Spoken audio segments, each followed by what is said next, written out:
morning, evening, afternoon, and welcome to Aground. This is the first game I want to feature in my series that I am calling Why So Many Hours. At the time I am writing this script, I sit at 130.4 hours. I first started playing this game in 2020 and have a few finished playthroughs now. So what do I like about this game? Let's start off with the biggest topic, advancement and progression.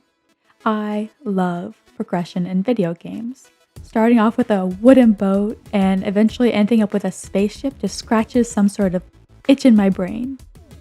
I love starting with nothing and slowly building up my resources and knowledge until I can craft the ultimate items. I would say this is the main draw to Aground. You begin Aground by washing up on a mostly deserted island on a mostly deserted planet after your spaceship crashes. With not much more than a little wooden hut, an axe, and a pick, you begin scraping what resources you can from your island. As you build up your territory and rescue the survivors, you slowly get access to better gear and are able to travel to new islands on the planet, and eventually even leave orbit to explore the galaxy around your planet. It is so rewarding to go from nothing to everything, and the game offers that with all its systems, from weaponry to buildings to traversal methods. To progress through these stages, you gotta put in the time though. Mining and defeating enemies for their loot is another big part of the game. I probably spent about half the time in this game underground. But I honestly enjoy the mining and fighting. As you progress, mining becomes easier and easier with better drills, and there are quite a few options for weapon types in the game as well. Bored of an axe? Try a gun, or a spellbook, or transform a living dragon into a flamethrower. Confused on what I just said? Well, let me explain. The game is about progression, but there are multiple paths to do so. There is a normal technology path, but also a magic path and a hybrid path. The technology path is the most straightforward, traversing the sea in a boat, using guns for weaponry, and eventually flying a spaceship. But if you explore a bit, you will quickly find that magic and dragons appear on this island as well.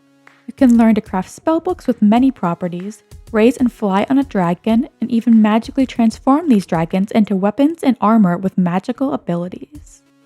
I find this a lot of fun, as it gives players a choice on how they want to progress, and gives even more options on what you can craft. You are totally free to do the technology path and the magic path together, mostly to the end of the game, so it's fun and totally acceptable to wear magical armor while blasting a shotgun. Picking the gear you like and not feeling stuck to a path is really nice. And maybe, if you like both paths so much, you can try the hybrid path, where you can turn a dragon into a flesh spaceship and traverse the galaxy in draconic style.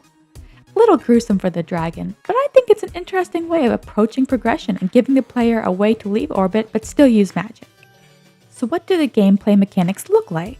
Well, first you have a couple of meters to track. Starting off are the obvious, health and stamina. You deplete these from the normal methods of losing health and expending energy from using tools. But after that, you have your battery. This tracks your battery usage of your electrically charged equipment, such as power drills. You can keep all these bars up from cooking nutritious food and recharging your batteries at your power plants. I find all of this fun because while it restrains you from endless adventure, it keeps you coming back to your house and interacting with the top side more. It makes it feel more like a survival game and not just an empty resource collection game. Anyways, once those meters are full, it's time to start exploring, and you have a lot to explore with plenty of hidden secrets in the world. You can traverse the earth beneath your starting island, and as you get better gear, you can journey to other islands and see what stories and new resources lie in wait for you. I don't want to reveal too much about the storyline or secrets because I think those are fun to explore on your own, but to me, it always felt like there was a purpose if you kept exploring. Dig deep enough and you might find a hidden adventure. Traverse far enough and there might be an NPC waiting for you at the end. So what is the goal of this game? Well, the goal of your character is to end the alien threat that destroyed your home planet of Earth. But honestly, the joy of this game is the journey of the progression itself. Like I said in the beginning, this is the biggest draw of the game for me, and honestly just exploring and slowly becoming stronger and more efficient is the most enjoyable part of the game. The game does a great job at tying all the mechanics of the game together so that everything feels like a step forward towards your goal. whether that be cooking, mining, farming, fighting, or fishing. It's all getting you resources you need to keep going. And to put a little bow on this, I just want to list off a couple of small things I like about this game that I feel deserve an honorable mention, starting off with the NPCs. I don't think this game would feel as alive as it does without the survivors you can meet and recruit. I like all the different personalities you can meet and eventually become allies with, if you can get them on your good side. Without them, there wouldn't really be a good way to introduce the world setting or objectives, and it would make the game feel a lot more empty. I also like the pets you can have. You can capture, purchase, or create pets that can follow you around and offer a range of benefits. The owl, for example, allows you to see further. You can even modify pets to make them stronger or produce more resources.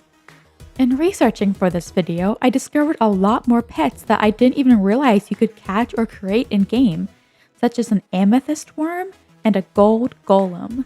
They all have different abilities too, which really shows the care they put into this mechanic. And so, why so many hours in Aground? Well, it's a great game with a fun, branching progression system that keeps you playing because you want to keep building up what you have. I enjoyed playing all 3 paths, and all the unique weaponry and craftable items. The core gameplay loop is a lot of fun, exploration always feels rewarding, and there are plenty of secrets and rare items to find if you just explore enough. I've played so many hours and I still don't have all the achievements or items.